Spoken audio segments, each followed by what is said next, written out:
able to afford some of these water purification systems, even though they are at reasonable cost. For a country like Ukraine, it might be difficult.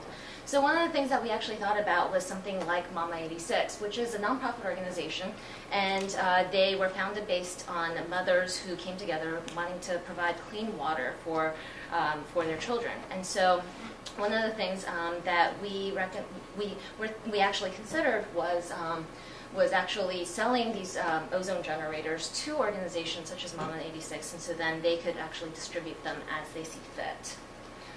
Some of the barriers to entry, first, the political situation.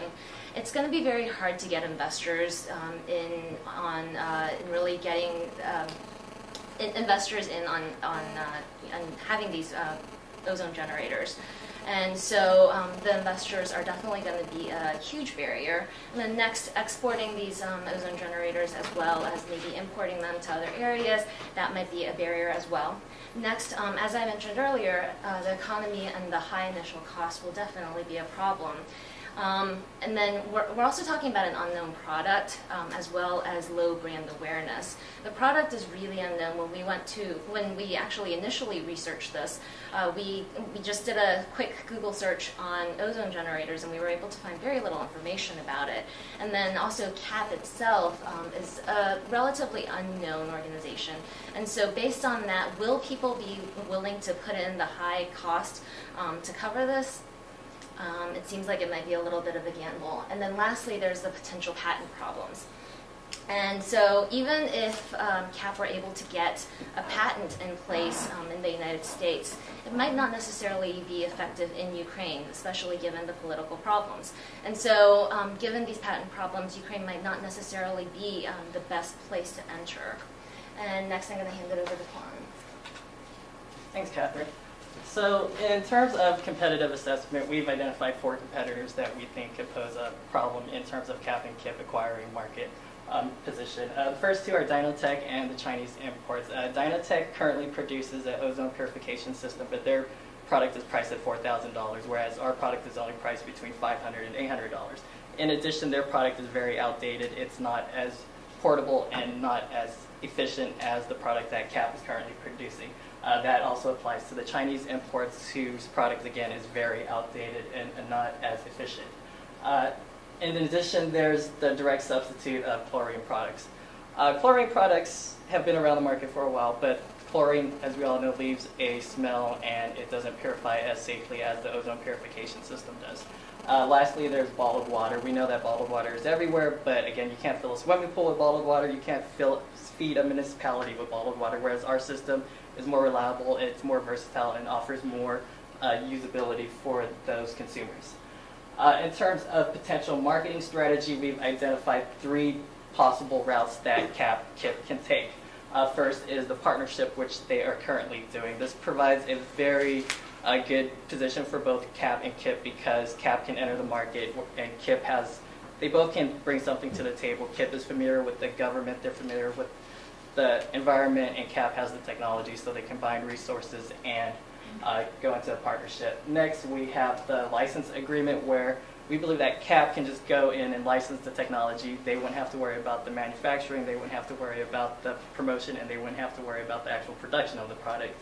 Lastly, we looked at mergers and acquisitions. We feel that this might be the most robust solution for CAP's current situation. They have a very innovative and attractive technology in terms of ozone purification, and you can have a major company such as GE, who has the business knowledge, has the capital to take this product to the next level. Next, I'm going to hand it off to Bob, who is going to talk about the 4 Ps. Thank you. So first off, this slide looks a little boring, and I know everybody's probably wondering, what does an ozone generator look like? And you might have some fantasies in your head of something crazy, like I personally thought it looked like probably the Ghostbusters gun machine. That's what I thought, but actually it looks like this. Be prepared. Boom.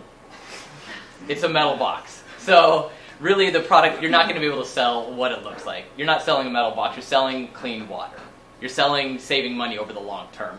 This is not the actual one that they have. We still don't have a picture of what it is, but imagine your cable box outside of your house. It's about that big, and it's something that could stick outside your house or inside your house to clean water coming in. The price, as Quan said, is between 500 and 800, 500 for bulk sales, 800 for individual sales, and the competitors currently goes for 4,000.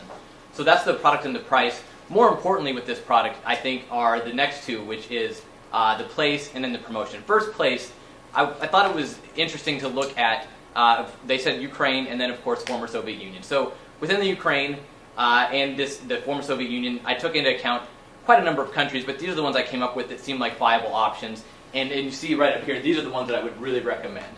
So these two graphs, what we're looking at is percentage of the urban and the rural population that currently have access to clean water. And what you'll notice mostly, of course, with the rural population is some of these are down below 40 or below 50%, and that's a lot of people that are not getting clean water. But even over in this area where we're talking about urban population, they might have access to clean water, but the water coming into their homes, since the pipes are so old, is not what it should be. And so they could stand to have this system in their house, cleaning the water as it comes in, so that they do have access to safe drinking water. So that's the place for the countries. Next, I want to talk about the place specifically, Ukraine. Ukraine is home to one of the 8th largest steel companies. And steel production takes into account a lot of water, and that water then comes off and is not only is it not drinkable, but it's almost toxic waste with some of the stuff that is in that water. What they can do with this technology is they can reclaim that water and recycle it and use it over and over and over again, so that way it doesn't just get used once or twice and then go down the drain.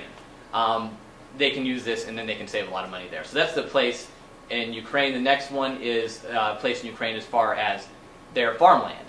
They currently, if you see in this graph, of all the countries that we looked at, they have more farmland available than all the rest of the countries combined. And agriculture is another one of their big industries. So this can then be used for irrigated water. This doesn't have to be drinking water, but it can just be a step up from what is currently wastewater that they can use to irrigate this land and, again, save more water in the long term.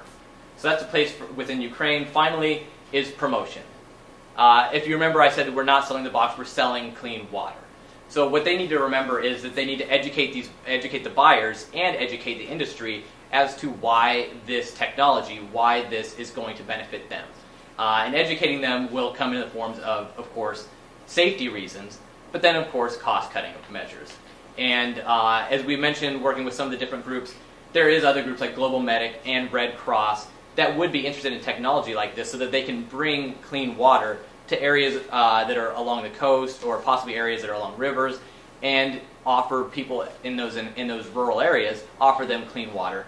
And then going back, of course, to industries, educating them why continuing to recycle their water